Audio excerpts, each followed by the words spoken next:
قامت شركة ماي واي بتعديل لائحة العمل على الشاور الخاص بها بتاريخ اليوم 10/5/2017.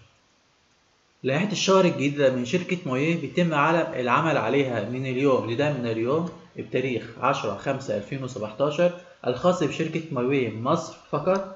بحضرتك بتاخد 50% حد أقصى شاورات و50% منتجات من قيمة الفاتورة، ده في حالة عدم وجود عروض أسبوعي.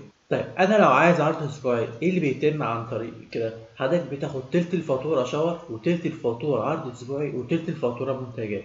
حتى لو أنا هاخد عرض أسبوعي واحد بس حضرتك بيطبق عليك الشرط التاني، بمعنى أنا دلوقتي عايز 100 نقطة شاورات، تمام؟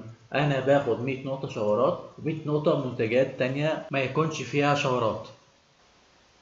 طب انا لو عايز اخد عرض اسبوعي واحد بس فقط انا هعمل ايه؟ حضرتك انا هاخد تلت الفاتورة شاور بس وعرض اسبوع واحد بس، وباقي الفاتورة تمام هيكون تلت الفاتورة وباقي تلت العرض الاسبوعي هيكون كله منتجات. شركة مايوه عدلت برضو حاجة تمام وخلت الحد الأدنى من الحصول على عرض الشاور فقط هو 3 عروض شاور بدون منتجات. الأول كنت ممكن تاخد عرض واحد فقط شاور بدون منتجات.